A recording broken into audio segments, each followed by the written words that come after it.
A moeda na época dos descobrimentos portugueses, a moeda portuguesa tem essa dupla característica. Tem uma característica monetária e tem uma característica económica e tem uma característica numismática. Na componente monetária foi um extraordinário sucesso. Eu ainda hoje fico espantado. Hoje, quando digo hoje, é ontem.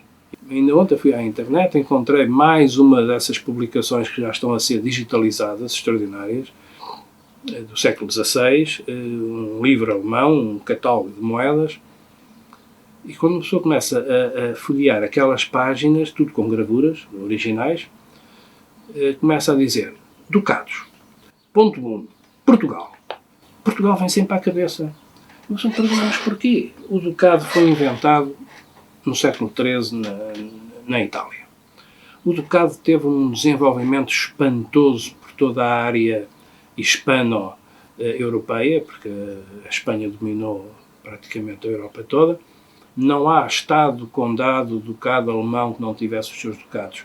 Ducados italianos, ducados espanhóis, ducados holandeses.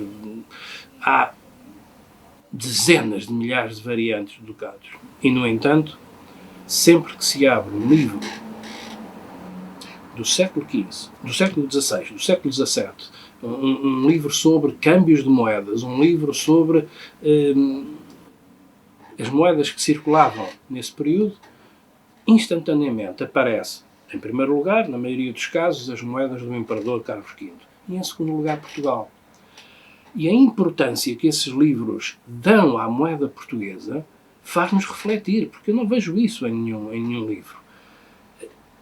Ficamos com a ideia de que, de facto, houve uma emissão de cruzados. Estamos a falar de cruzado, que são os ducados.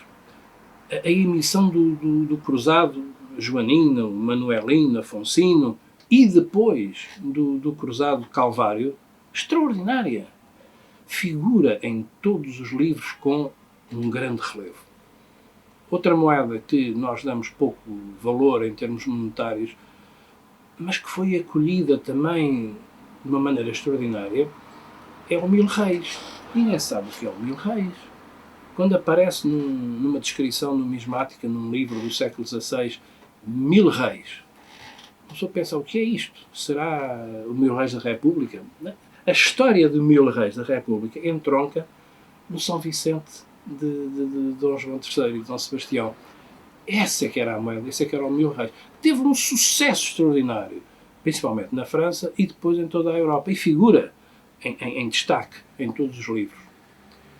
E por aí adiante, os cruzados de Dom Sebastião ainda hoje se encontram com muita frequência e tiveram uma grande difusão. Portanto, há esta componente monetária. A moeda portuguesa, para já não falar do português de ouro, não é? Que isso é um caso à parte, mas o português eu vou reservar.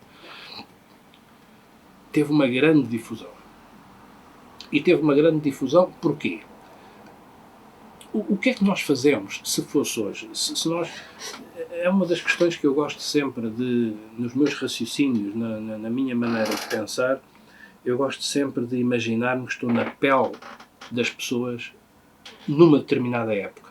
É um erro muito grave que a maioria dos investigadores e estudiosos cometem, é analisar o século XV, o século XVI, o século XVII pela pele do século XX ou XXI. Não dá, não pode ser. Nós temos que estar imbuídos do espírito de que somos um habitante de Lisboa no tempo de Dom Manuel e que estamos ali a ver a chegada das naus e que estamos a assistir ao descarregamento. A naturalidade da vida também existia naquela altura. Não existiam as autoestradas, não existiam estradas, os transportes eram todos por barco, demorava-se muito tempo, mas havia uma naturalidade da vida. E, portanto, a Casa da Moeda funcionava, ali lá embaixo, aqui é agora o Terreiro do Paço, havia a Casa da Índia, a Casa da Guiné, e, portanto, chegavam às fazendas, os mercadores compravam, pagavam ao Estado português, ao rei, pagavam as fazendas, as pimentas, as cargas que levavam. Portanto, o dinheiro entrava. Mas o dinheiro entrava era dinheiro estrangeiro. Então, como é que o dinheiro português chegava lá fora? Pelas compras que nós fazíamos. Não é? Quando nós íamos comprar a prata, quando nós íamos comprar o trigo a Marrocos, não pagávamos com ceitis. Tínhamos que pagar com a moeda que eles aceitassem.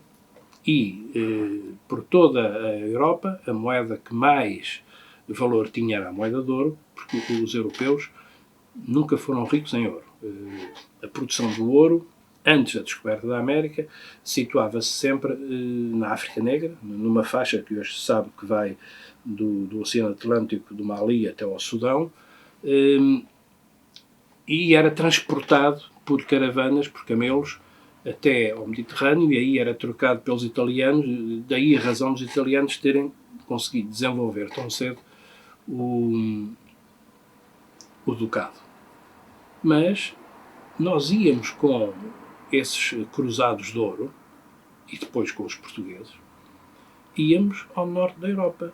Íamos a Antuérpia, tínhamos lá a feitoria, íamos a Antuérpia, depois íamos a Hamburgo, depois íamos, nós não íamos, nós parávamos em Antuérpia, mas depois havia outros agentes carregadores, uma liga comercial extremamente importante, muito anterior aos descobrimentos, que era a Liga das Cidades Hanseáticas, que fazia toda a distribuição dos produtos portugueses até à Rússia.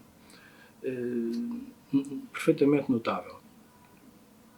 E, obviamente, nós levávamos para pagar as mercadorias, para comprar as armas, para comprar os tecidos, para comprar o cobre e a prata, tínhamos que pagar e pagávamos em ouro. Ouro mesmo.